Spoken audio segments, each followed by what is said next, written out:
For most sailors, the edge of the world wasn't some imaginary line. It was real, it was jagged, and it had a name, the Flannan Isles. Lying 20 miles west of Scotland's Isle of Lewis, this wasn't a gentle archipelago. It was a seven-stone fist, forever raised against the fury of the North Atlantic. These islands offered no comfort, only danger.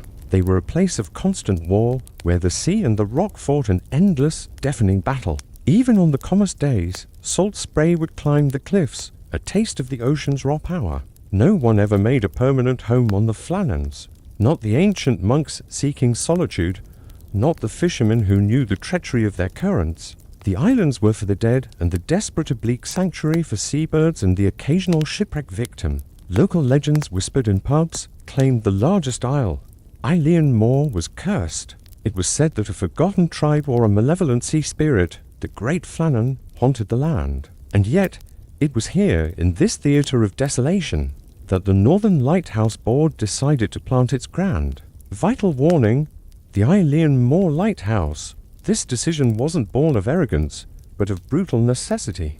The stretch of water it would overlook was one of the most perilous on Earth. Without a beacon, ships and lives were lost with every winter storm that swept down from Greenland. The light wasn't a luxury, it was a matter of life and death, an act of defiance against an elemental enemy. Eilean Mor itself was a fortress of nature.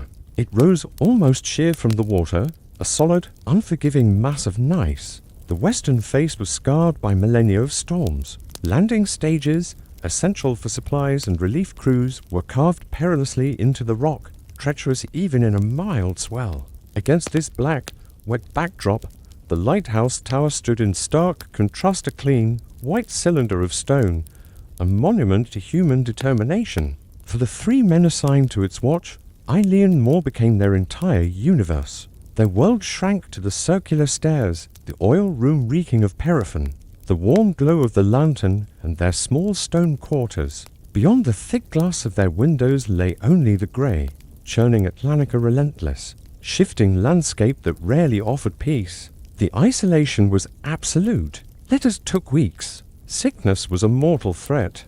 The sea they watched over was also their jailer. Into this unforgiving reality, 3 keepers, James Decat, Thomas Marshall, and Donald MacArthur, stepped in December of 1900. They were unaware that the isolation they accepted for duty would soon become a silence that would echo through history forever.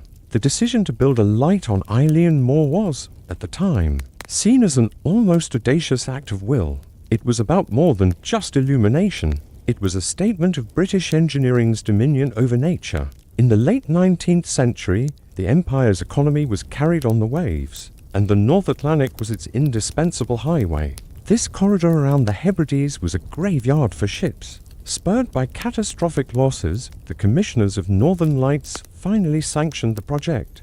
The Eilean Mor Tower wouldn't just save lives, it would protect the very artery of the Empire's wealth. The design fell to the legendary Stephenson family, a dynasty of Scottish engineers who had practically invented the modern lighthouse. Their structures weren't just functional, they were monolithic statements of permanence, built to withstand forces that would shred lesser buildings. The greatest challenge wasn't the design, but getting thousands of tons of material onto a barren, wave-lashed rock 20 miles from civilization. Construction began in 1895. It was a brutal affair. Workers installed a temporary pier and a small railway to haul massive granite blocks up the vertical slope.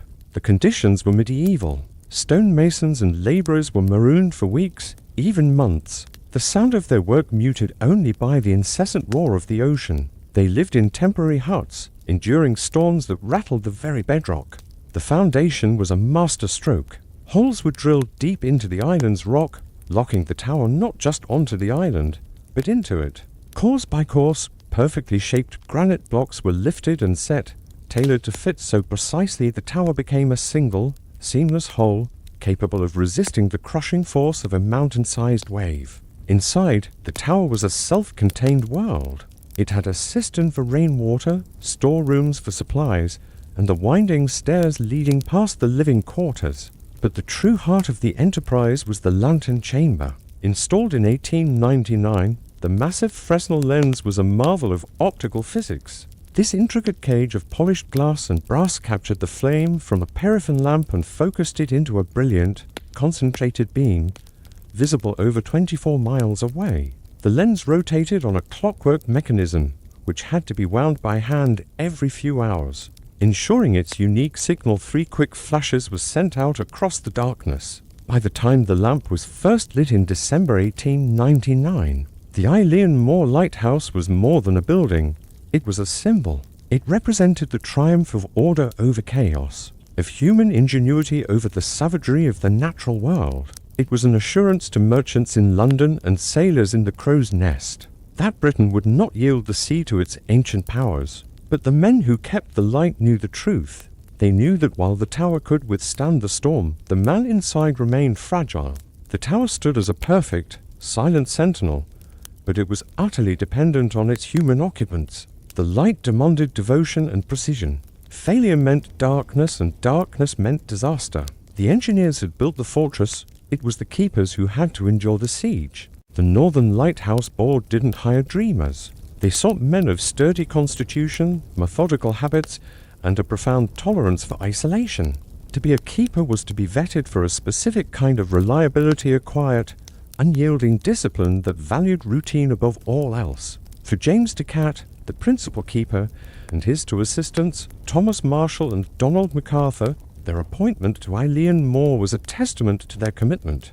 Decat was a veteran keeper, a family man with over 20 years of service. He was the steady hand, the experienced leader who understood the rhythms of the light and the sea. Marshall was younger, a mariner by trade, known for his physical strength and quiet nature.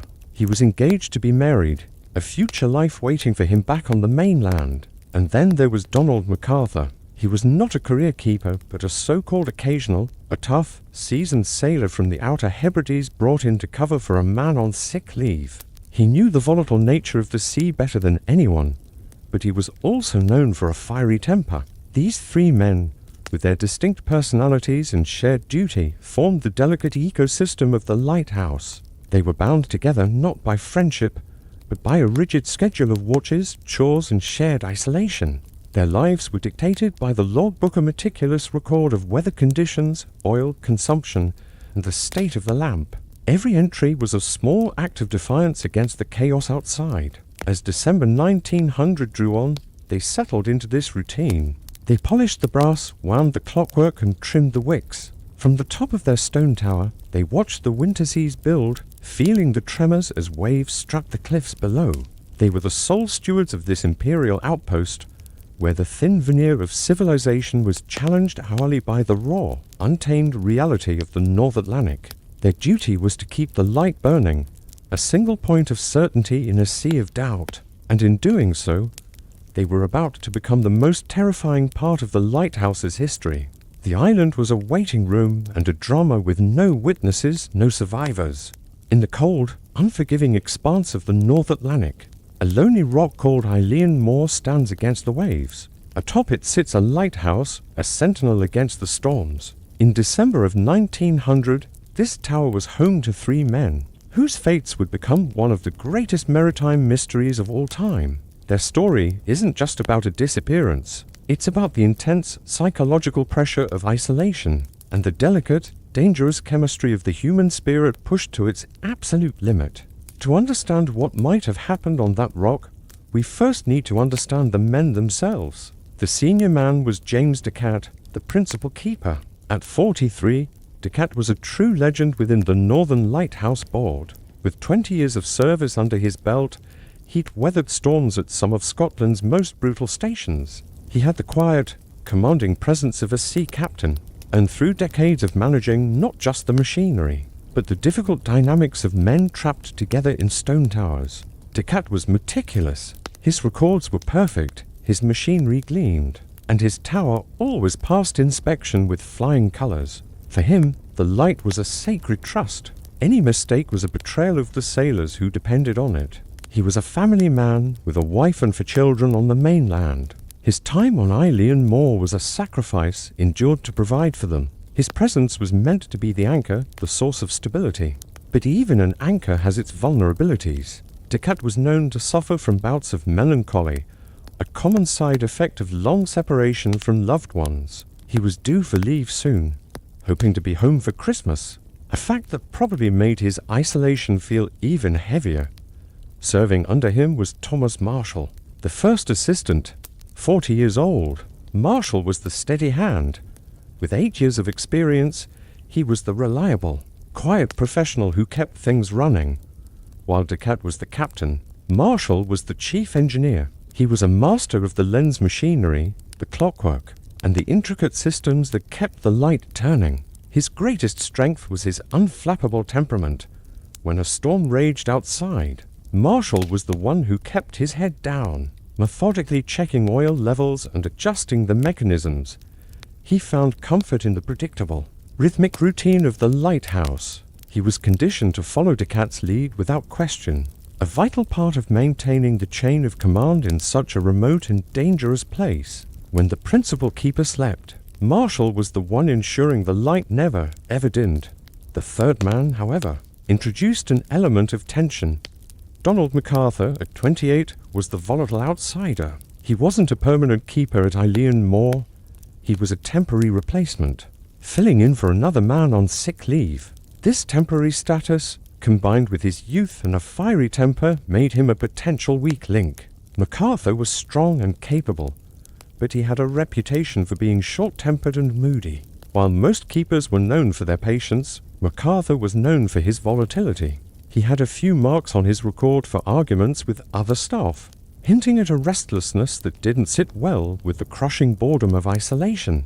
In the cramped quarters of the Lighthouse, where 3 men were forced into constant proximity, MacArthur's personality was a direct challenge to the quiet order maintained by Descartes and Marshall.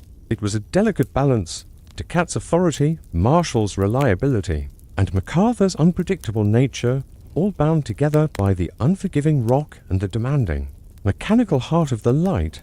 The life of a lighthouse keeper was the opposite of spontaneous. It was a life dictated by the clock, the weather, and the strict rules of the Northern Lighthouse Board. The tower on Eilean Mor was a monument to precision, and the men inside were expected to be just as reliable as the clockwork that turned a great lens. Their days began not with the sun, but with the dousing of the flame. Around 6 in the morning, during the grim northern winter, the keeper on watch would begin shutting down the light.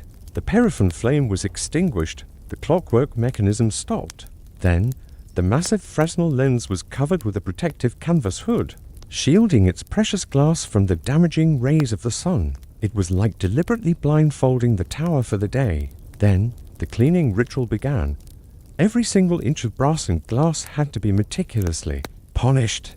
A tiny smudge of soot or condensation wasn't just a stain. It was a form of criminal negligence that could reduce the light's range and endanger ships. Descartes, Marshall, and MacArthur would take turns, their hands wrapped in soft leather, polishing the delicate prisms until the massive lens practically glowed, ready for the coming night. Their duties were a constant, grinding routine, divided into 2-man watches, winding the heavy weights that drove the clockwork, checking the wicks and polishing the lens. The logbook was a non-negotiable duty where they recorded the weather, oil consumption, and any passing ships. Then there were the domestic chores, preparing food, cleaning their quarters, and keeping the coal supply dry. The only time all 3 men were routinely together was for meals in their small, stone parlor. They might play cards, read old newspapers from the last supply boat, or just sit in silence, staring out at the endless grey horizon. It was in these quiet moments between the shifts that the real strain of solitude was felt. For a man like MacArthur, who lacked the intercom for such profound isolation, this silence could be deafening. The crew on Eilean Mor that December was a standard, if precarious, arrangement.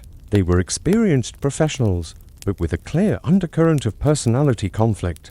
This was the nature of the job, and the Lighthouse Board relied on the iron discipline of men like Descartes to manage the volatility of men like MacArthur. But the rock, the wind, and the relentless, battering sea have a way of magnifying human flaws. When the storm finally arrived, a great meteorological hammer that swept across the Atlantic. The delicate balance between these 3 men, the anchor, the steady hand, and the volatile outsider would be tested beyond all human endurance. Their individual psychologies, their roles, and their very will to survive would soon be erased by a mystery that defied all the logic and routine they were sworn to uphold. What happened next has puzzled historians and investigators for over a century. Life on a lighthouse was a world of rigid routine. For the keepers at Eilean Mor, every hour was dictated by the needs of the light. Let's start in the oil room. Here, heavy oil tanks needed constant replenishment, wicks had to be trimmed and pressure gauges meticulously checked. This was a slow, methodical process, a kind of meditation against the chaos of the sea just outside the stone walls. The only sounds were the chime of a clock and the endless surge of the waves. It was a silence that was both a comfort and a curse. Between 9 a.m. and 4 p.m., the drudgery of daytime maintenance began. This was when the three men were in closest proximity, working shoulder to shoulder on back-breaking tasks.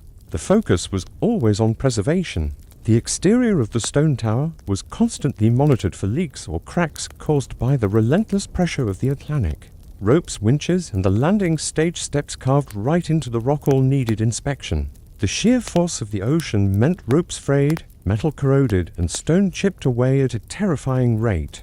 This work was always done tethered, a grim reminder that one slip meant a fall into the freezing. Churning water below, with absolutely no chance of rescue. Inside, the domestic routines were just as rigid. Meals were eaten together in a small parlor where the air was often thick with unspoken thoughts. The food was basic but filling: preserved meats, hard biscuits, tea, and whatever vegetables could be stored. Conversation was sparse, mostly functional, revolving around the weather, instrument readings, or the maintenance schedule. Trying to share anything personal was often met with a reserved silence. Isolation had taught these men to keep their own counsel. For Donald MacArthur, the younger, occasional keeper, this endless polishing and lack of social contact was a source of restlessness. He was often seen pacing the narrow parapet, staring out at the churning abyss, his youthful impatience a stark contrast to the stoic acceptance of the others. The final, essential ritual of the day was the logbook dotted 1 p.m., and at the end of each shift, the keeper on duty had to make an entry. This large, heavy book was the station's official witness. Every event, from a simple change in wind direction to the fiercest storm, was recorded with cold, objective accuracy. The entries were formulaic, a list of data, time, wind direction, barometer readings, state of the sea, visibility, and oil consumed. This wasn't just bureaucracy, it was the core of their discipline. The logbook was formal proof that the duty was being performed, that the lighthouse was a place of order, no matter the chaos outside. It created an undeniable, chronological trail of the keeper's existence, and in the days leading up to the great storm, this logbook would become the most chilling piece of evidence in their disappearance. As daylight faded, the focus shifted entirely to the great, rotating light dotted for p.m. The protective hood was removed, the clockwork weights were wound, a task requiring immense strength, and the burners were lit. The lens began its majestic, 3-flash rotation. The next 12 hours were split into shifts, with one man standing vigil in the lantern chamber. This was true solitude within isolation. Up in that glass-walled cage, the keeper was alone, surrounded by the hypnotic click of machinery and the relentless sweep of the beam across the dark ocean. The keeper's duty was simple but critical.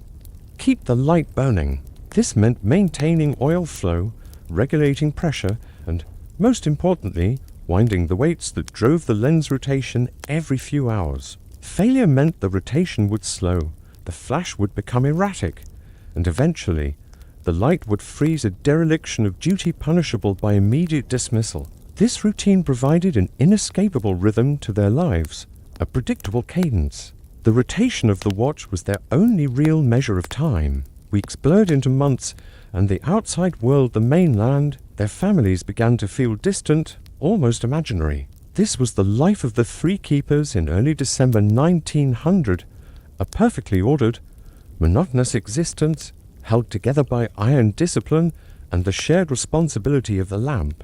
The stone walls of Eilean Mor weren't just a defense against the waves. They were a prison designed to enforce routine. No event was accidental. Every action was prescribed. This perfect, mechanical system was their protection. The fact that this routine stopped, that the logbook fell silent and the light went dark, is precisely what makes their vanishing so terrifying and so enduring. Something elemental had broken the unbreakable chain of duty. The sea lanes of the North Atlantic were a visual network, especially during the long, dark nights of a Scottish winter. Every ship's captain knew the signatures of the Great Lights, the double flash of Cape Wrath, the slow sweep of the Butt of Lewis and 20 miles west, the rapid three-flash sequence of Eilean Mor. It was a language spoken in light, and its integrity was absolute. The first week of December 1900 brought grim, typical Atlantic weather, not a crippling storm, but a persistent, biting gale with squalls of freezing rain. It was weather that kept sailors on high alert, relying completely on navigational beacons to stay off the unforgiving rocks. On the night of December 15th, about 2 weeks after the keepers began their shift, the steamer Archer was battling heavy swells. The ship, loaded with coal, was bound for Maine. On the bridge was Captain Joseph Shields, a man with 40 years at sea etched into his face. He relied on his charts and chronometer to navigate the perilous Flannan Isles. Shields had a habit. When passing this area, he always noted the Eilean Mor light in his personal logger small. Cautious reflex, he peered into the rain-lashed darkness. He waited. 23 minutes past the hour. No flash. 24 minutes past the hour. Still nothing. The three-flash signature should have cut through the mist every 30 seconds, a pulse of light confirming that the world was still in order. Captain Shields waited for several more cycles, his professional certainty turning into a slow, unsettling doubt. The night was overcast, but visibility wasn't zero. He'd seen the Eilean Mor light pierce for thicker fog. He called to his first mate, his voice sharp. Henderson, take a bearing. Do you see the Flannan light? Henderson raised his binoculars and scanned the horizon where the light should have been. He lowered them slowly. Nothing, sir. He reported. Black as pitch out there, Captain. A knot of anxiety tightened in Shields' chest. In all his years, he had never known a primary lighthouse to fail. Not completely. A lamp might flicker, a rotation might slow, but to be completely dark was almost an impossibility. It suggested an interruption in the uninterruptible routine. The captain didn't wait any longer. His first duty was to his own ship. He plotted a more cautious course, giving the Flannans a wider berth, but he did complete one crucial yet tragically overlooked step. He recorded the anomaly in the Archer's official logbook. Past Flannan Isles. Light not visible. With a moderate gale, visibility medium.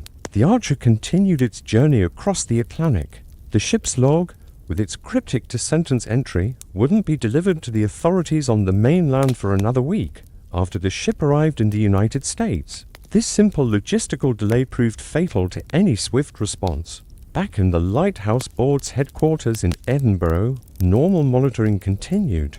They relied on visual confirmation from passing ships and periodic check-ins from the relief vessel, the Disappearances. No one in Edinburgh was looking for trouble. They were just waiting for the next scheduled relief visit. The severe weather that dominated the third week of December acted as a perfect natural curtain, hiding the silent failure 20 miles offshore. When the Archer's log finally reached a port office in Glasgow, the report was forwarded through the slow channels of maritime bureaucracy. It was a single data point, one isolated complaint on a busy desk, easily dismissed as a misreading or a temporary glitch caused by fog. After all, the weather had been foul, and the default assumption was always that the reliable lighthouse keepers had the situation under control. But they didn't. The light was out, the tower was silent, and a mystery that would endure for over a century was just beginning to The storm wasn't just a storm, it was a siege. Days after the Archer's dismissed report, the weather over the North Atlantic intensified into a near hurricane. It wasn't just wind and rain, it was a physical force scouring the Flannan Isles, making any sea travel impossible. The relief ship, the Disappearances, which was meant to bring fresh supplies and swap out the keepers, was stuck in port, its departure postponed again and again. Then, on December 26th, a full 11 days after the first sighting of a dark lighthouse, a second, more urgent piece of information arrived. A telegram from a signaling station confirmed what the Archer's crew had seen. The Eilean Mor light was out. To separate sources, miles and days apart, now screamed the same unacceptable fact. The official concern shifted from bureaucratic paperwork to genuine dread. The principal superintendent, Robert Muirhead, wasted no more time. He ordered the Hesperus, captained by Jim Harvey, to sail for the island at the very first break in the storm. On board was Joseph Moore, the relief keeper, who was about to step into a mystery instead of a routine shift. This delay, this 11-day gap, sealed the keeper's fate. For over a week, 3 disciplined men were cut off, their light dark, their silence mistaken for a normal consequence of bad weather. Had that first report been taken seriously, this story might have been a rescue mission. Instead, the lag time allowed the storm to write its own devastating chapter, setting the stage for one of history's most baffling disappearances. The very structure built to defy the chaos of the sea had, somehow, been defeated by it. Many would later argue that the true villain of this story wasn't a person or a ghost, but the raw, untamed power of the North Atlantic in winter. From the moment the light went out on December 15th until the Hesperus finally set sail on the 26th, the Flannan Isles were trapped under a meteorological hammer. This wasn't just a winter gale. It was a sustained, cyclonic event, a vortex of wind and water that transformed the Lighthouse from an engineering marvel into a besieged castle on the verge of being swallowed whole. Mainland barometers plunged, signaling a deep, aggressive depression.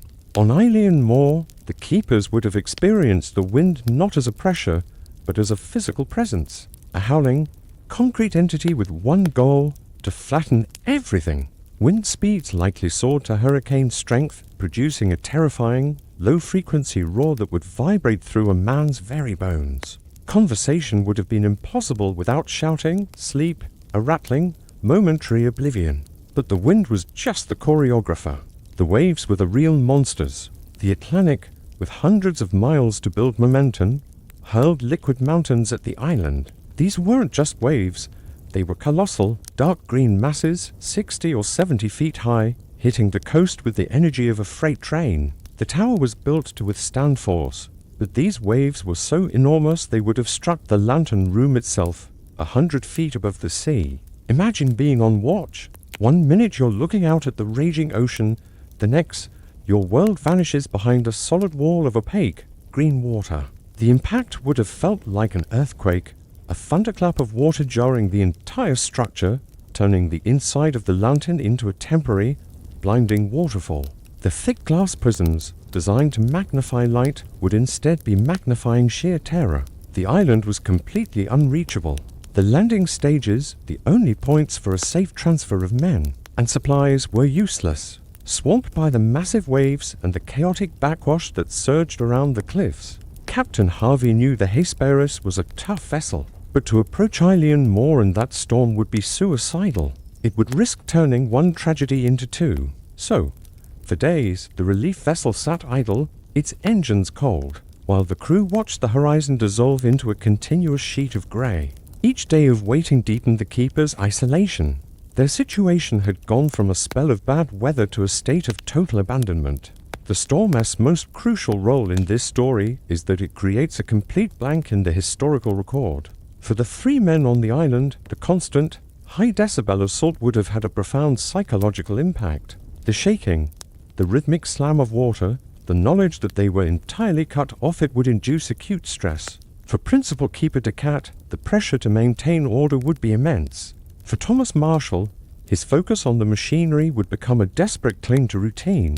And for Donald MacArthur, the volatile ex-soldier, this imprisonment by nature could have easily pushed any existing tensions over the edge. More importantly, the storm provides the perfect alibi. When the Hesperus finally arrived, the destruction they found would seem to have an obvious cause. Ropes torn from their moorings, thick iron railings bent out of shape, all could be blamed on the colossal waves. The storm could explain the physical damage, and it could even explain the men's disappearance. A rogue wave, as the official report would later suggest, could have swept them away. What the storm couldn't explain, however, were the strange, meticulous details found inside the tower, far above the water line. But it successfully muddied the waters of the investigation before it even began. It offered a plausible narrative that required no murderers, no madness, and no supernatural interference, just a force of nature so great that it overwhelmed even the strongest of men and structures. The storm was not a backdrop, it was the antagonist. It silenced the light, delayed the rescue, and ensured that when the keepers vanished, they did so in a perfect, unobserved vacuum of wind and spray, leaving behind only an echoing silence. Finally, on the morning of December 26th, the wind began to abate, as if exhausted by its own fury. The clouds lifted, revealing an ocean that was still violent, but navigable.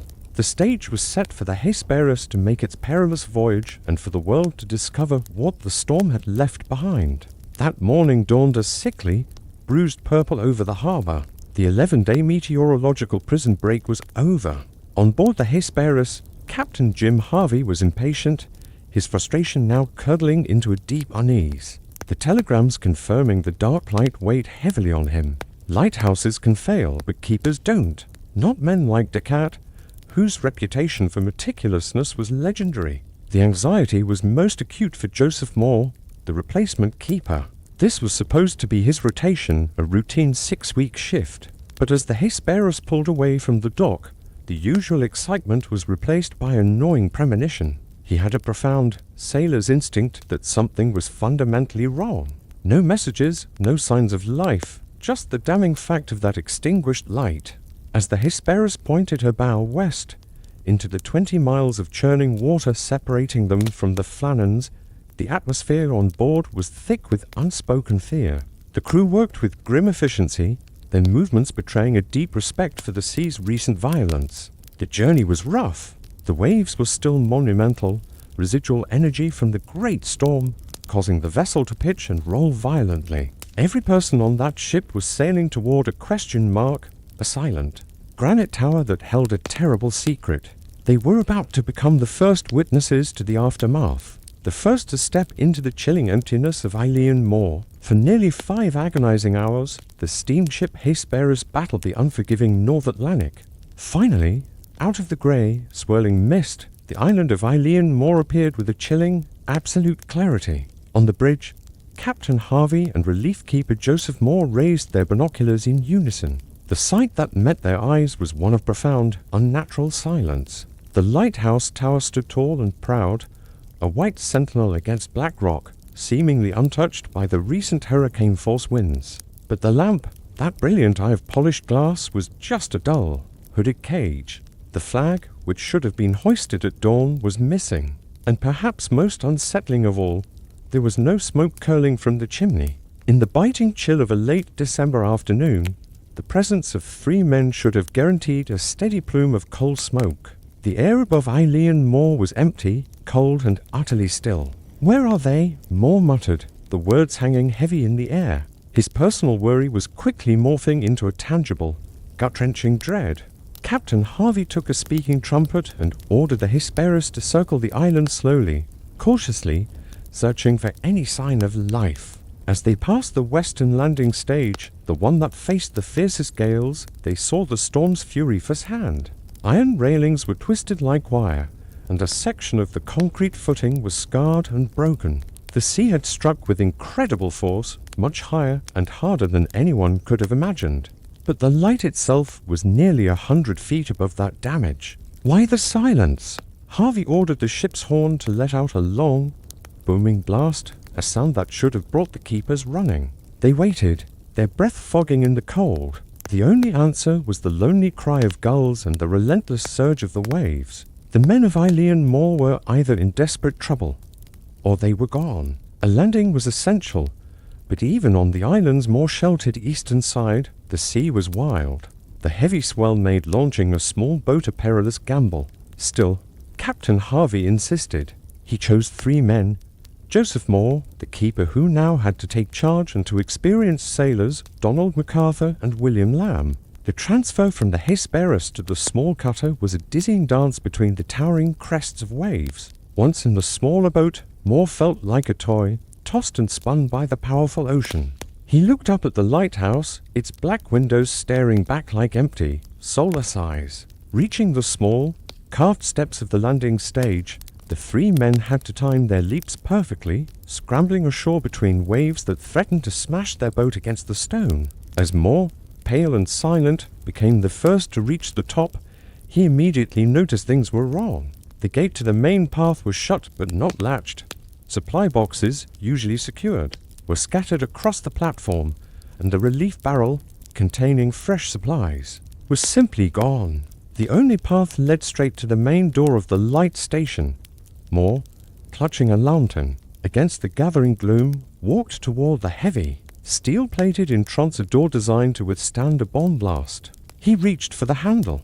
It was unlocked. Pushing the door inward, it groaned on its heavy hinges, revealing the dark, winding silence of the tower's interior. A profound sense of wrongness hit him like a physical blow. The air inside was cold, stagnant, and carried a faint, metallic odor. But what was truly disturbing was the absence of the familiar smells of life. No paraffin, no coal smoke, no lingering scent of cooking or tobacco. Mor knew in that gut-sinking moment that he wasn't walking into a rescue mission. He was walking into a tomb. He took a deep breath, shouted Decat into the echoing spiral stairwell, and began his climb into the heart of the mystery. The inside of a lighthouse is supposed to be a fortress of order and warmth, a comfort against the chaos outside. But as Joseph Mor and the two sailors stepped through the unlatched outer door, they entered a world that felt profoundly wrong. An unlatched outer door was a shocking breach of protocol, something only extreme panic could explain. "Lads," Mor whispered, his voice swallowed by the stone spiral. The principal keeper would have secured this door with every bolt made of iron. They moved into the oil room on the ground floor. It was immaculate. Copper tanks gleamed, the floor was swept clean, but the air was stale, and the chill in the room told them the heating stove had been out for days. The routine had been broken. Mor led them up the winding stone stairs, his heart pounding. He needed an answer, anything to break the oppressive silence. He found it in the kitchen and mess room. Here, it was as if time itself had frozen. The table was set for a meal. A plate of cold mutton, a half-eaten potato, and a loaf of bread sat waiting. Two chairs were pushed back slightly, as if their occupants had just stood up, interrupted mid-bite. This scene struck Mor with the force of a physical blow. Lighthouse keepers never ate all at once. One man was always on watch. A meal for two was unusual, but the most chilling detail of all was the kitchen clock. Its pendulum was still. It had stopped. Without it, there was no way to know when this strange interruption had occurred. Mor touched the meat.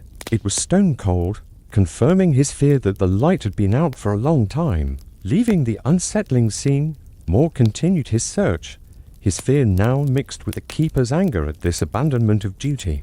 He knew his fellow keepers would never have allowed this for any ordinary reason. He reached the next level, which housed the sleeping quarters and the entrance to the upper part of the tower. Here, a heavy, iron-barred gate protected the spiral staircase leading to the lamp room. This gate was a crucial safety feature. Mor tried the latch, bracing for another sign of chaos. It was locked from the inside with the key still in the lock. This was impossible. It was a paradox that defied any simple explanation. An unsecured outer door suggested a sudden rush to get outside, but a locked inner gate suggested the men had secured themselves inside their living quarters before they vanished. How could a rogue wave have swept them away from the rocks if they had first retreated into the tower and locked a heavy iron gate behind them? "MacArthur, come look at this," Mor called down, his voice a hushed whisper. "The inner door is locked. The key is in the lock." Leaving the locked gate behind a silent testament that this was no ordinary accident, Mor climbed the final steps to the lantern chamber, the very heart of the lighthouse. Like the oil room, it was clean, polished, and ready for use. But the great lens was covered by its protective canvas hood. The clockwork mechanism that turned the light was intact, but it had simply run out of weights and stopped. Then, Mor noticed something else. The reserve oil lamp, used only in a dire emergency, was missing from its stand. Back outside on the upper platform, Mor made a final check. The flagpole was bare. Raising the flag was the first duty of the day, a signal to the world that all was well. Its absence was another glaring breach of protocol. Finally, he searched the small office for the principal keeper's logbook, the most sacred record on the station. It was gone. In its place was a smaller, personal logbook belonging to one of the keepers. It was not an official document, but it was now the only record left behind, the only voice from the silence. The 3 men of Eilean Mor had vanished, and the lighthouse, imagine a remote, windswept rock in the middle of the unforgiving Atlantic. On it stands a single, stark white lighthouse, a beacon of safety in a world of storms. But one winter, this beacon became the stage for one of the most chilling and enduring maritime mysteries of all time. The scene was set, an unsecured outer door swinging in the wind, a half-eaten meal on a table set for 2, an inner gate locked from the inside, and 3 men vanished without a trace. This wasn't a simple case of a power failure. The lighthouse itself was pristine, its machinery in perfect working order. No, the clues left behind pointed to something sudden, urgent, and deeply contradictory. It was an impossible crime scene, a beautiful white tomb that held its secrets tight. When the relief keeper, Joseph Mor, finally reached the Flannan Isles lighthouse on Boxing Day, 1900, he expected to find 3 colleagues ready for a shift change. Instead, he and his 2 sailors found an eerie silence. Their initial worry about the unlit lamp quickly morphed into a chilling investigation. They were no longer just looking for the men, they were collecting evidence of a tragedy they couldn't begin to understand. The heart of the mystery lay within the small, shared living quarters. It was here, in the details of the keepers' daily lives, that the most baffling clues were discovered. And it all started with what the men took and what they left behind. Lighthouse protocol was absolute. No keeper, under any circumstances, would venture out onto the slippery, wave-battered rocks without his oilskins, the heavy, waterproof coats and trousers that were there. Only defense against the brutal Atlantic. To go outside without them was unthinkable. A dereliction of duty bordering on suicidal. So, when Joseph Mor opened the narrow oilskin locker, his heart sank. There should have been 3 sets of gear. There was only 1. He quickly identified the remaining set. It belonged to Donald MacArthur, the 2nd assistant, a man known for his fiery temper. His oilskins jacket, trousers, and hat were hanging neatly on their peg, completely dry. The gear belonging to the principal keeper, James Decat, and the 1st assistant, Thomas Marshall, was gone. This single discovery created a devastating paradox. It suggested that Decat and Marshall had left the tower together, probably dressed for a severe emergency, ready to face whatever was happening outside. But it also meant that Donald MacArthur had rushed out without his protective gear, wearing only his indoor clothes. Why? If a single, massive rogue wave had swept all 3 away, as the official theory would later claim, why was 1 set of oilskins left behind? And if the 2 senior keepers had prepared for the storm, why was the youngest and strongest man with them at all? Especially when the unfinished meal back inside was set for only 2 people, the scene screamed of a frantic, uncoordinated response to some unknown, escalating crisis. It was as if 2 men prepared for the weather, while the 3rd was gripped by an impulse so powerful it overrode years of training, and every instinct for self-preservation. As Mor continued his search, the smaller details only deepened the puzzle. The coal boxes next to the stove were full, meaning the men hadn't left to fetch emergency fuel. Their beds were neatly made, ruling out a struggle or sudden illness in the middle of the night. Whatever happened, it happened during their waking hours. Then, there was the clock. In the rigid, routine-driven world of a lighthouse keeper, the clock was everything. But the clock in the mess room had stopped. It wasn't broken. Its pendulum had simply run down. This was a shocking breach of discipline. It meant the men had been interrupted so suddenly, so completely, that even the simple, automatic act of winding the clock was forgotten. It was a symbol of their entire, structured world coming to an abrupt and total halt. But the most damning piece of evidence was not what was found, but what was read. The official station logbook, the primary record of the lighthouse's operation, was gone. It had vanished, likely taken by Principal Keeper Decat. However, Mor discovered a second, smaller logbook, a private journal, probably kept by Thomas Marshall. This was no dry record of wind speed and oil consumption. As officials later read its pages, they uncovered a terrifying psychological transcript of the keeper's final hours. The entries, written in a hand that grew more frantic and unsteady with each passing day, spoke of a ferocious storm, yes, but they also spoke of a profound fear that went beyond the weather. The writer described James Decat, the stoic and reliable principal keeper, as being unusually quiet and subdued. He wrote of the other man, Donald MacArthur, crying. He spoke of the men praying. This wasn't the behavior of seasoned professionals weathering a storm. The final coherent entry noted the incredible power of the wind shaking the tower, but it was overshadowed by a palpable sense of psychological distress. The log implied that the crisis on Eilean Mor was not just physical, but internal. It suggested a breakdown of discipline, a fracturing of their minds under a pressure that we can only guess at. This small, private journal was a final, frantic whisper from the void, a testament that the simple, official explanation of an accidental sweeping away could never truly satisfy. It hinted at a horror that had gripped the men from within before the ocean claimed them. Hours later, Moore and the sailors left the tower, their minds reeling. They had an inventory of an impossible scene: the uneaten meal, the missing oilskins, the stopped clock, and the locked-in door. This wasn't a simple, simultaneous accident.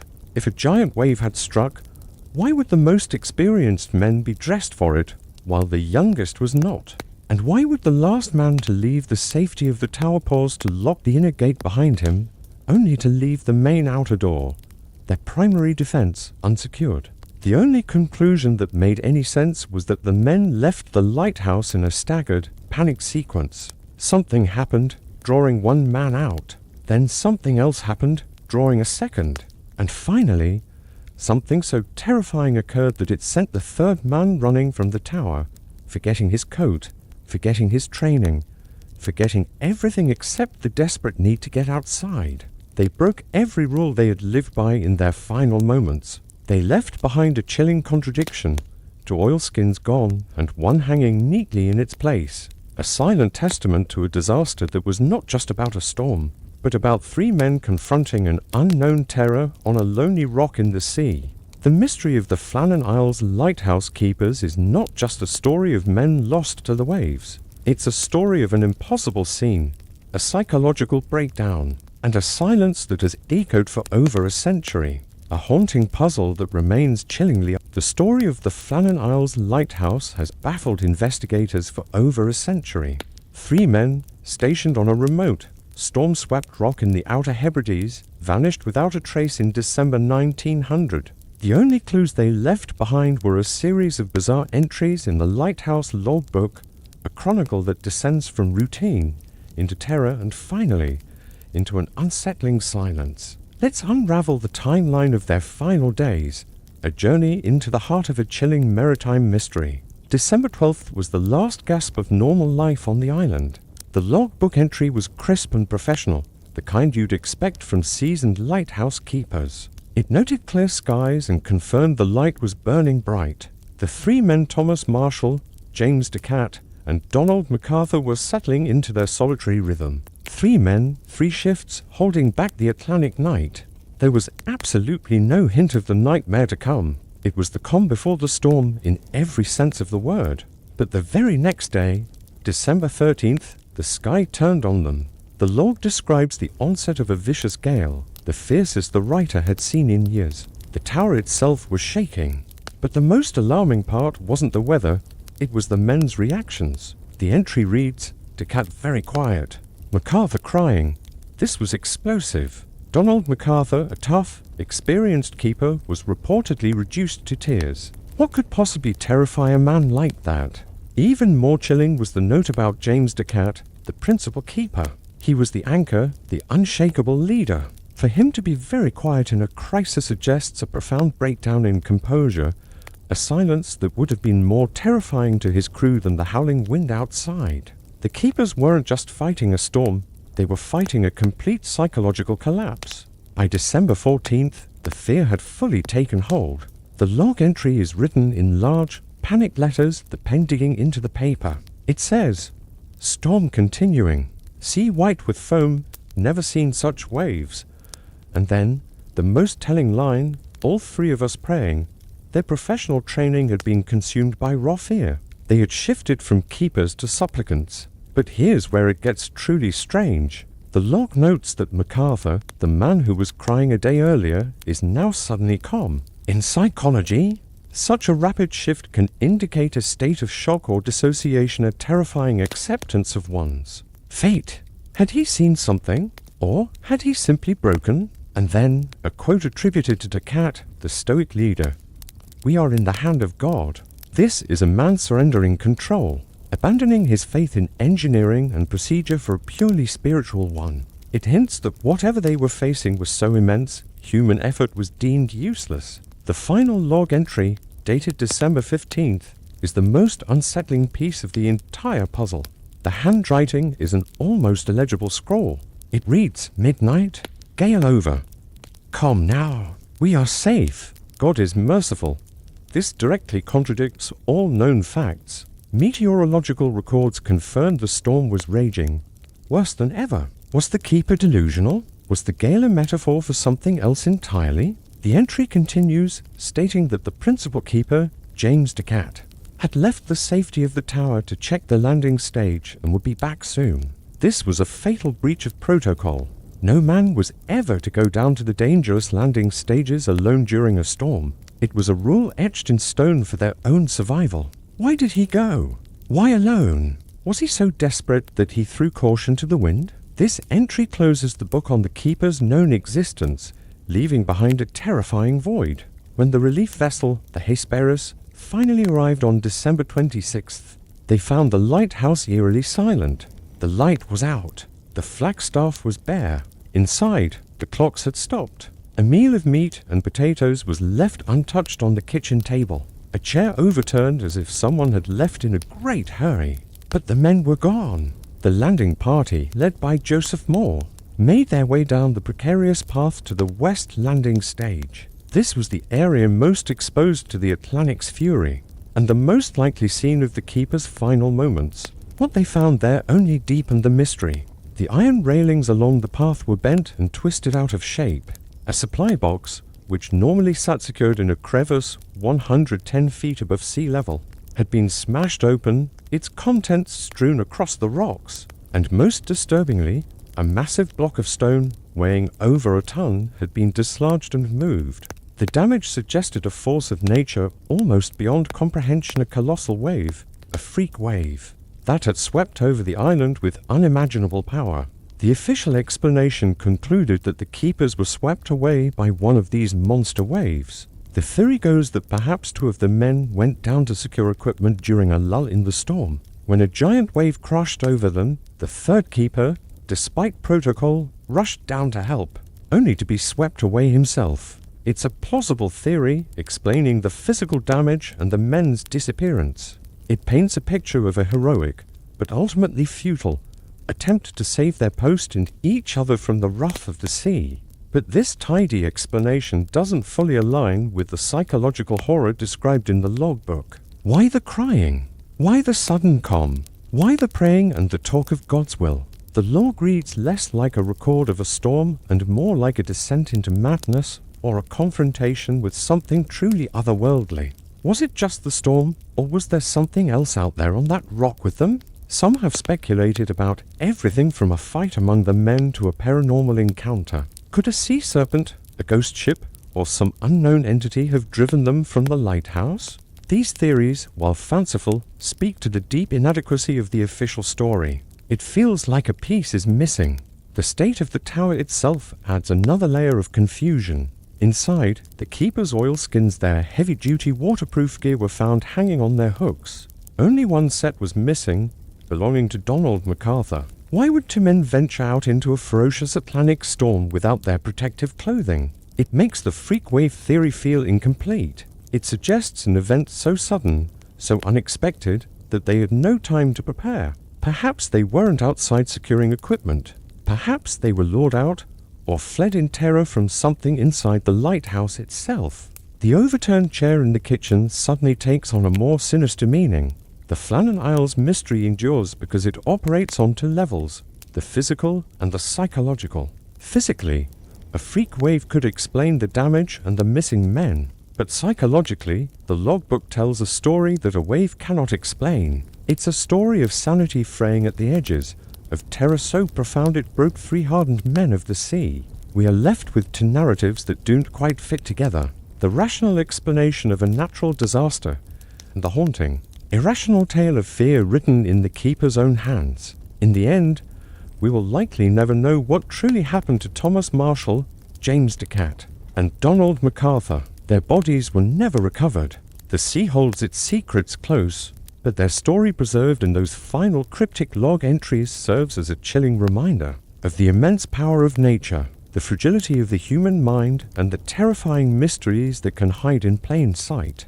Even within the beam of a lighthouse, the light on Flannan Isle was eventually relit, and it shines to this day. But it will forever cast a shadow that holds the silent, unanswered questions of that fateful December in 1900. Imagine a remote, windswept island, a lighthouse meant to be a beacon of safety, suddenly dark. 3 experienced keepers have vanished without a trace, leaving behind an eerie silence and a series of baffling clues. This is the enduring mystery of the Flannan Isles lighthouse. When the relief vessel Hesperus finally reached the island of Eilean Mor, what they found was not a simple case of men lost to the sea, but a scene of destruction that told a story of a desperate, terrifying struggle. The west landing stage was a scene of utter devastation.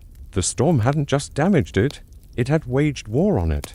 The massive iron crane, designed to lift tons of supplies, was twisted and mangled. Thick iron hand railings, set deep into concrete, were bent into bizarre shapes as if struck by a giant's hammer. Even the concrete footing around the crane's anchor points was cracked and shattered, hinting at a force so immense it could lift the very foundations. But it was the smaller details that suggested this wasn't just nature's fury alone. Heavy mooring ropes, which should have been coiled and secured, were found snapped and frayed, strewn across the rocks. It looked like they had been hastily used, perhaps in a frantic attempt to secure something, before being ripped apart by a monstrous wave. A wooden storage box was completely obliterated, its fragments driven into rock crevices like shrapnel. A thick safety hand line, normally bolted to the cliff face to help men climb, was gone, violently torn from its anchor. This scene painted a convenient picture for the official inquiry. A freak rogue wave, a product of the recent hurricane, had smashed into the landing stage with explosive force, sweeping away anything and anyone in its path. A simple, tragic accident, but 2 unsettling discoveries complicated this tidy explanation. First, a life buoy was missing. Every lighthouse station had several, always ready for an emergency. One of the heavy canvas buoys was gone from its rack. The rope attached to it was uncoiled and strained, showing it had been used, thrown, perhaps, to someone already in the water.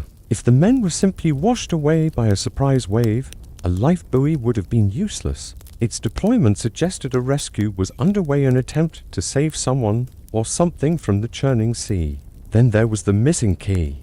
When a full inventory was conducted, the key to Principal Keeper Decat's personal locker was gone. Decat was a man obsessed with order and was about to go on leave. He would have been finalizing his affairs. The missing key suggests that in his final moments, he either rushed to grab something important or had the key on him when he went down to the landing stage. These clues start to paint a different picture, one of staggered, frantic action. An emergency must have erupted on the west landing. Maybe a supply barrel broke loose, or the mooring ropes were damaged by the storm. Principal Keeper Decat, a stickler for rules, grabs his protective oilskins and his personal key and rushes down to deal with it. He's likely accompanied by Keeper Marshall, also in his foul weather gear. But the situation escalates rapidly. The waves are getting worse. They have to use the safety lines to keep their footing. Then, something goes terribly wrong. One of them is in the water, or something vital is about to be swept away. The life buoy is thrown.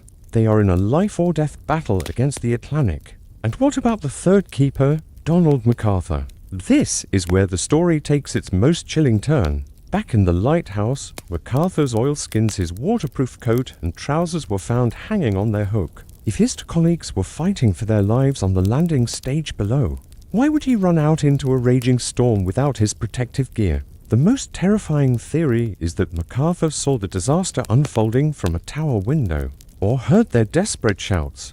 With no time to think, no time to even grab his coat, He runs out to help. He races down the path, unprotected, straight into the chaos of the storm, becoming the final victim of the tragedy. His hurried, selfless act was his last. The chaos at the landing stage was proof the men died facing the ocean's fury. But the missing buoy, the snapped ropes, and the staggered clothing tell us they didn't die passively. They died fighting to save the lighthouse, to save its equipment, or perhaps to save each other. The silent stone tower, just yards away, witnessed a terrifying confrontation but recorded nothing. The disappearance of 3 lighthouse keepers from a major shipping beacon was too significant for local authorities. The case was immediately escalated to the highest level, the Board of Trade in London. Their mission was to find a rational explanation to restore public faith in the Northern Lighthouse Board, the NLB, and the safety of their lights. The man chosen to lead the official investigation was Robert Muirhead, the superintendent of the NLB. Muirhead was a respected engineer, a man of logic and discipline. He arrived on Eilean Mor aboard the Hesperus shortly after the initial discovery, ready to find a logical cause. He was looking for a mechanical failure, a freak weather event, or a simple human error. He was not interested in ghost stories or supernatural explanations. The strange logbook entries, the stopped clock, the uneaten meal, he dismissed these as the products of fear and isolation.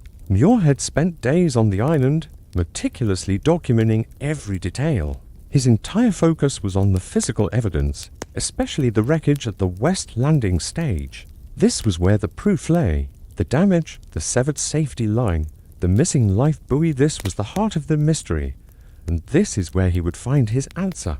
He constructed a narrative based solely on what he could see and touch. His conclusion was stark and official. During a lull in the storm, 2 of the keepers, Decat and Marshall, had gone down to the landing stage to secure a loose crate or ropes. A sudden, enormous wave, far larger than any before it, had unexpectedly crashed over the cliff, sweeping them away. MacArthur, the 3rd keeper, seeing this from the tower, rushed down to help his comrades, only to be caught and washed away by the next wave. It was a plausible, powerful narrative. It explained the damage, the missing men, and even why MacArthur's coat was left behind. He acted on impulse. It was a story of nature's overwhelming power and human vulnerability. Case closed. The official report declared the men were washed overboard during a storm. It was a clean, logical explanation that calmed public fears and upheld the reputation of the Northern Lighthouse Board. But did it tell the whole story? Muirhead's explanation, while logical, neatly sidestepped the more unsettling elements. The strange logbook entries detailing an unusual dread, the weeping, the praying, the eerie domestic scene left behind in the lighthouse. His theory was an engineer's solution to a human mystery. It provided an ending but left a lingering sense of doubt.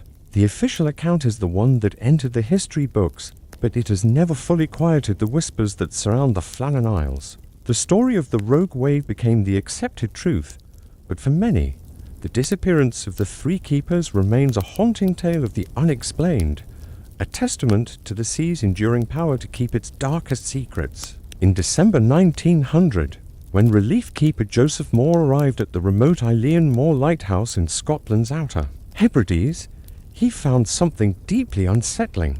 The light was out, the flagstaff was bare, and most chillingly, the 3 keepers who manned the station were gone, vanished. What followed was an investigation that, instead of providing answers, created one of the most enduring maritime mysteries of all time. The official investigator, Robert Muirhead, arrived to a scene of controlled chaos. Outside, the evidence pointed to a force of incredible violence. Twisted iron railings, smashed supply boxes, and ropes ripped from their moorings all screamed one thing: a wave of spectacular size. And power had struck the west landing stage nearly to 100 feet above sea level. Muirhead's conclusion was swift and seemingly logical.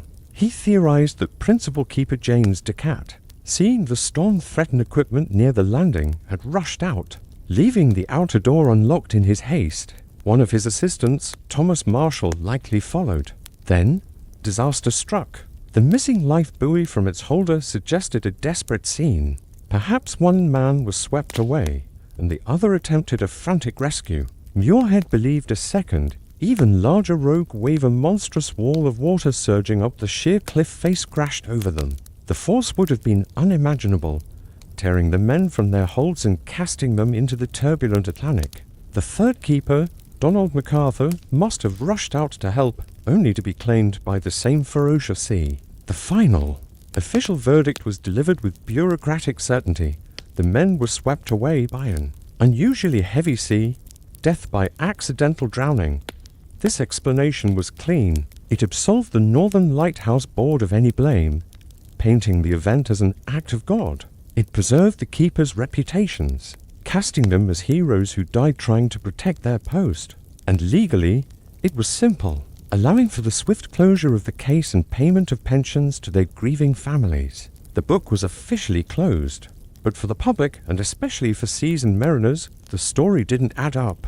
It felt too neat, too clean, and it completely ignored the strange, contradictory clues left inside the lighthouse itself. The most glaring inconsistency was the clothing. 2 sets of oilskins, the heavy, waterproof gear essential for survival in an Atlantic storm, were gone. But the third set, belonging to Donald MacArthur, was still hanging on its peg. If a sudden, catastrophic wave hit, why would 2 men have time to suit up, while the third was left with no protection at all? It suggested MacArthur was caught completely off guard, or that something else happened entirely. Then there was the locked inner gate and the locked door leading into the tower. No wave, no matter how powerful, could have turned a key from the inside. This implied that at least one keeper had retreated back into the safety of the tower before vanishing, a detail that directly contradicted the theory that all 3 were swept away together from the exposed landing stage. Inside the kitchen, another eerie scene. A half-eaten meal of salted mutton on the table and an overturned chair, as if someone had jumped up in a hurry. But why would men sit down for a meal if they were in the middle of a desperate emergency, battling a storm of historic proportions? It just didn't make sense. And finally, there was the logbook. Muirhead dismissed its final entries as the delirious ramblings of men under extreme stress. But the words painted a haunting picture. Entries described one keeper, the normally stoic James Decat, as being very quiet. Another mentioned the tough, experienced Donald MacArthur crying. They spoke of praying, and then, bizarrely, on December 15th, an entry claimed the storm had passed and all was calm, even though ferocious winds were still being reported on the nearby Isle of Lewis. This wasn't just a storm, it was a psychological drama. The professional reputation of the keepers themselves fueled the skepticism. Lighthouse keepers were trained to be meticulously cautious. They were drilled to never venture down to the landing stages in heavy seas, and absolutely never without first securing the tower. The idea that 3 veteran keepers would all abandon protocol at the same time, to be swept away by a single wave, felt, too many, profoundly improbable. Muirhead's verdict may have closed the official file, but by focusing only on the violent evidence outside and ignoring the cryptic clues inside, it failed to satisfy anyone. The result wasn't closure, but the birth of a legend, a lingering feeling that the truth of what happened to Decat, Marshall, and MacArthur was trapped forever within the silent, white walls of that lonely tower. The official wave theory, while rational, was immediately challenged by a public and press hungry for a more dramatic explanation. The British and American newspapers seized on the mystery, transforming the keepers into characters in a gothic horror novel, while speculation ran rampant and 3 major alternative theories took hold, each more sensational than the last. First, and perhaps most plausible to the public, was the theory of mutiny and murder. The intense isolation and the terrifying, relentless noise of the storm, it was argued, could have driven one of the men to madness. Suspicion fell on Donald MacArthur, known to be a volatile, quick-tempered man. The narrative was simple and brutal. A furious argument broke out in the mess room explaining the overturned chair and the meal set for 2. In a fit of homicidal rage, MacArthur killed Decat and Marshall. Then, horrified by his actions, he threw himself from the cliffs into the raging sea.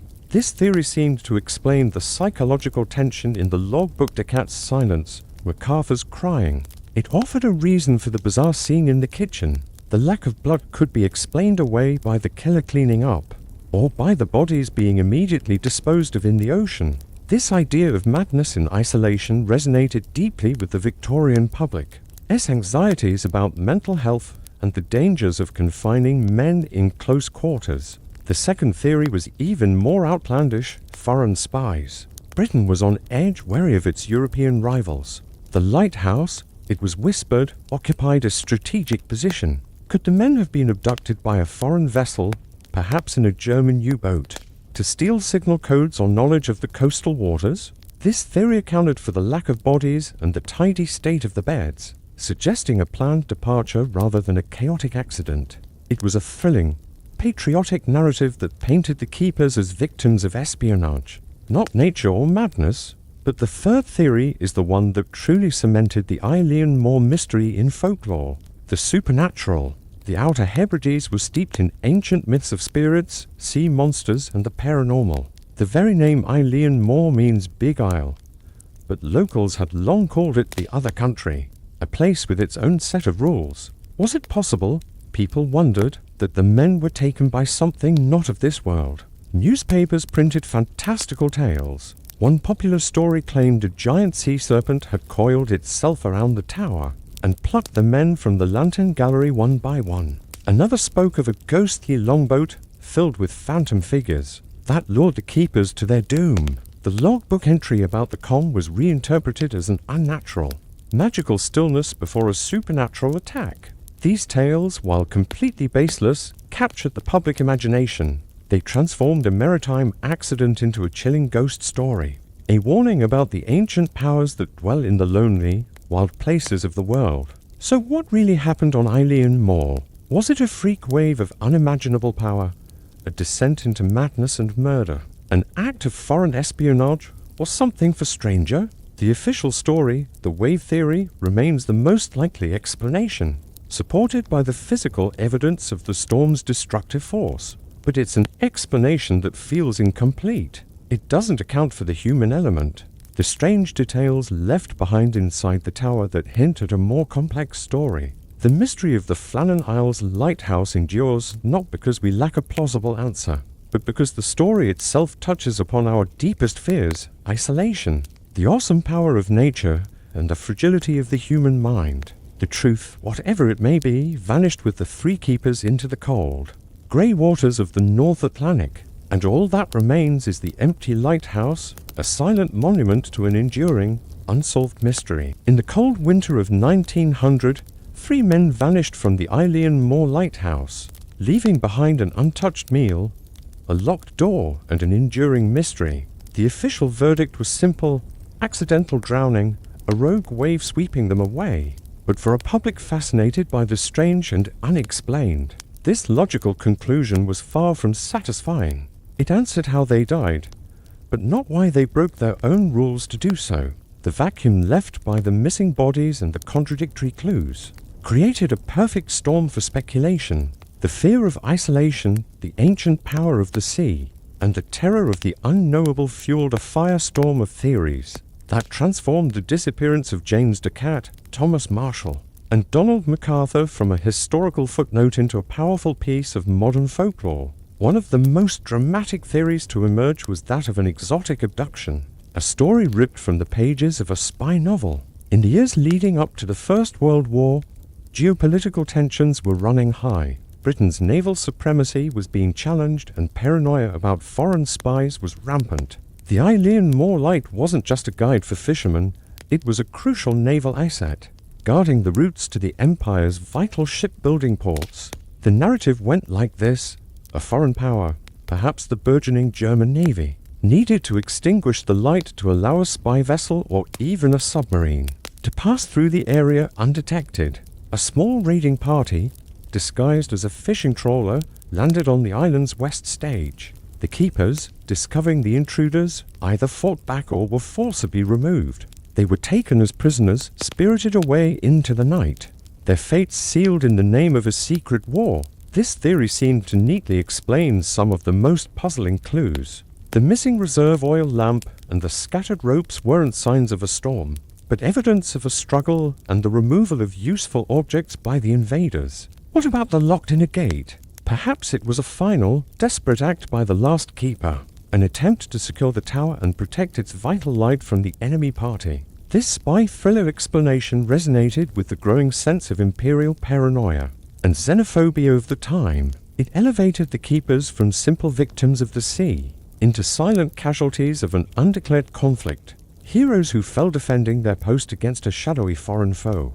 While spies offered a modern explanation, the ancient Gaelic-speaking communities of the Hebrides looked to a much older, darker source. For centuries, the Flannan Isles had been a place of dread, a domain of spectral beings and ancient curses. It didn't take long for the vanishing to enter the realm of myth. The narrative here was not one of espionage but of supernatural wrath. Local legends spoke of the islands being cursed. Some believed in a tentacled sea monster, the Great Flannan itself, angered by the man-made tower of steel and glass trespassing on its sacred domain. The cryptic entries in the Lighthouse log, particularly the mentions of praying and a deep fear of the sea, were reinterpreted. They weren't just descriptions of a storm. They were the terrified accounts of men witnessing something profound and terrifying, an ancient entity rising from the abyss to claim them. This supernatural theory fit perfectly with the most unsettling aspect of the case, the complete disappearance of the men. They weren't just drowned, they were taken, their bodies never to be found. The sudden silence from the island and the strange log entries were seen as symptoms of a psychological breakdown, a collapse of the human mind when confronted with a terrible, incomprehensible truth from beyond our world. The impact of this theory was profound, especially within the tight-knit Lighthouse community. Later keepers assigned to the haunted rock of Eilean Mor reported strange phenomena. Disembodied whispering voices carried on the wind, the eerie feeling of a constant, unseen presence, and unexplained noises in the dead of night. The legend solidified the three men had never left. They remained, forever bound to their post, haunting the very tower they were sworn to protect. The most immediate and lasting impact of the vanishing was on the men who came after.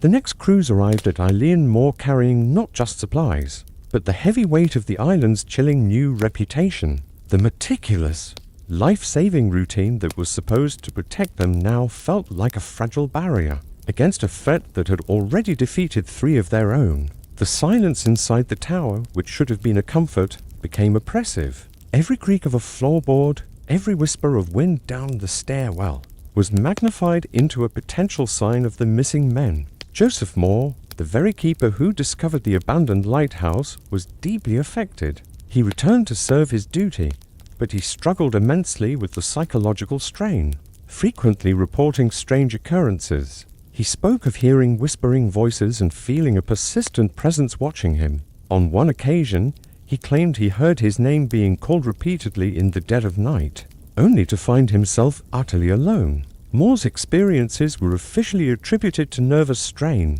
but they perfectly captured the psychological toll the place exacted. His successors developed grim, superstitious rituals to cope. A silent, unspoken rule emerged: never speak the names of Decat, Marshall, or MacArthur inside the tower, for fear of summoning their restless spirits. Some keepers would even leave a small portion of their evening meal untouched, a quiet offering placed at an empty spot at the table, a tribute to the ghosts who now shared their lonely vigil.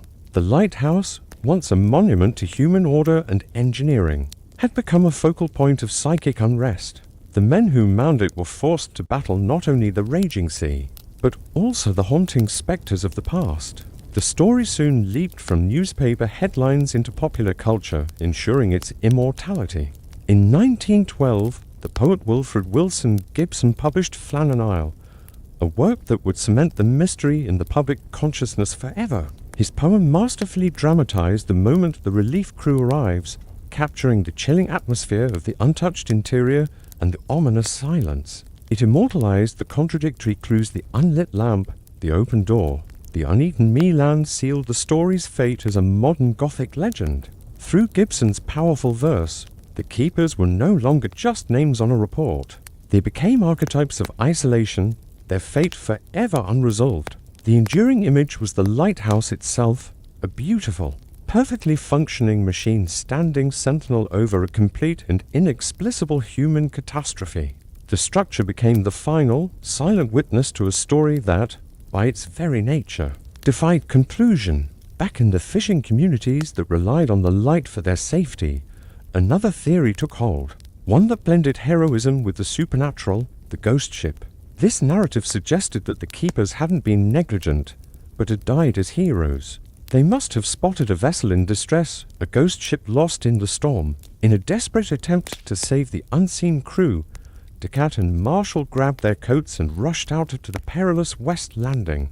The younger keeper, MacArthur, hearing a sudden cry for help, abandoned all protocol and ran out without his protective gear.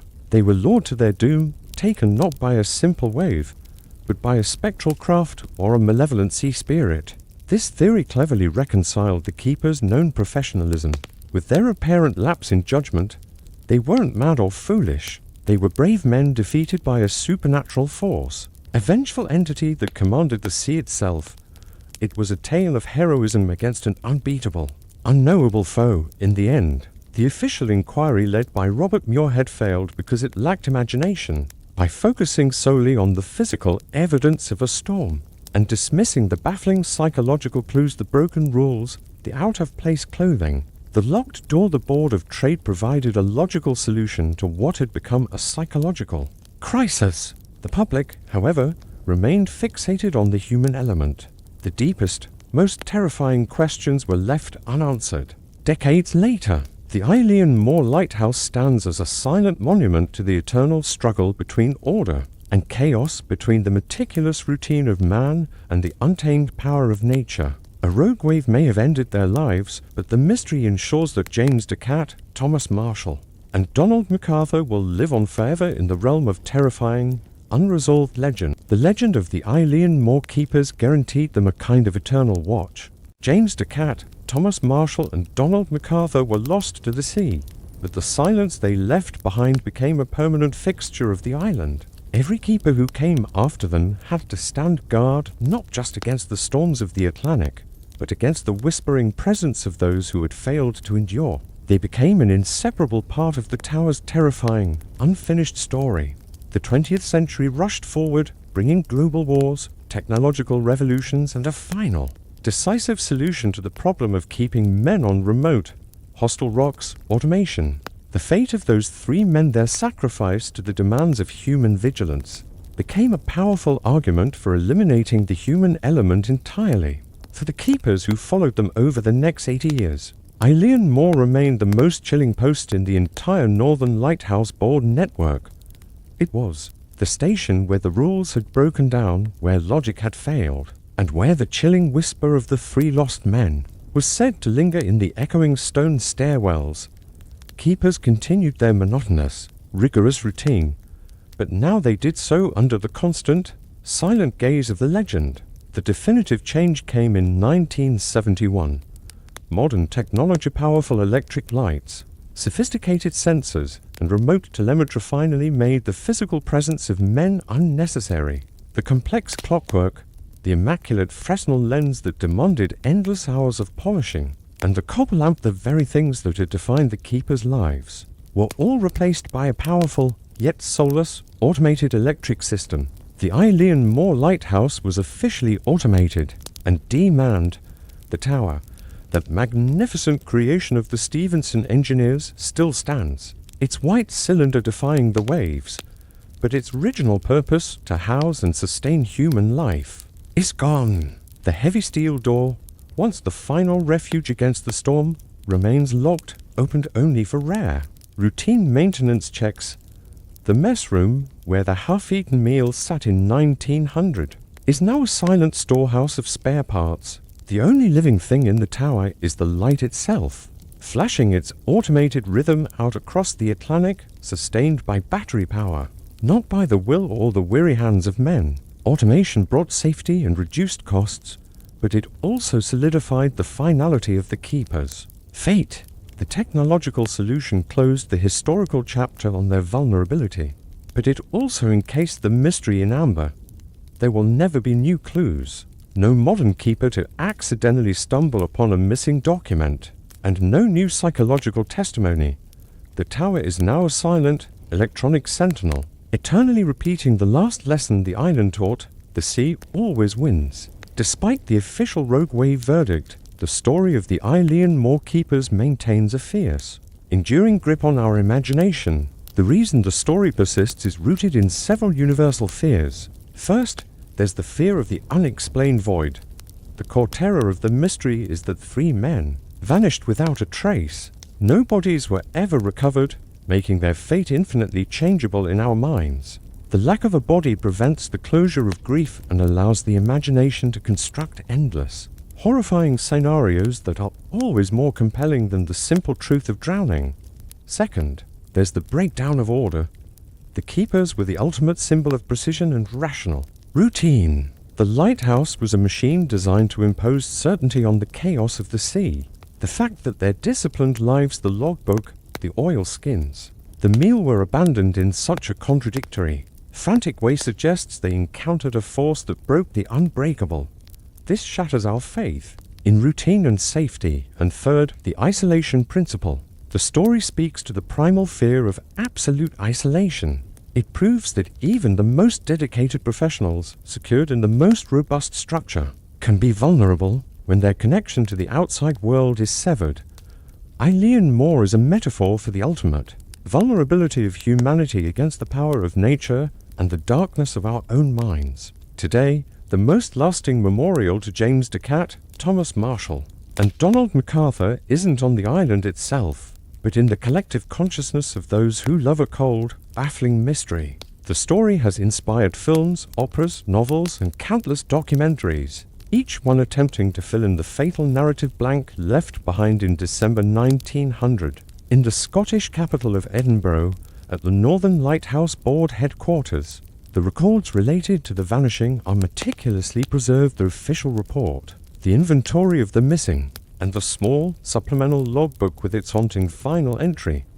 The NLB still officially stands by the rogue wave theory, but the debate continues fiercely in the public sphere. The lighthouse itself, sitting white and proud on the black basalt rock, flashes on. It's eternal, electric flame burning not as a reminder of the keeper's success, but as a monument to their tragic, unsolved failure. The Eilean Mor light now functions perfectly because it requires no human will, no human fear, and no human sacrifice. The tower remains a chilling reminder that in the deepest parts of the world where the land ends and the ocean begins, there are forces, be they natural, human, or perhaps something older and darker, that can swallow men whole, leaving behind only the unsettling perfection of a lighthouse untouched. And it is this mystery, this unanswered question, that will forever ensure the eternal flame of the vanishing continues to haunt the Atlantic. Thanks for watching. If you're fascinated by the world's greatest unsolved mysteries, make sure to subscribe and hit that notification bell so you don't miss our next deep dive into the unknown. See you next time.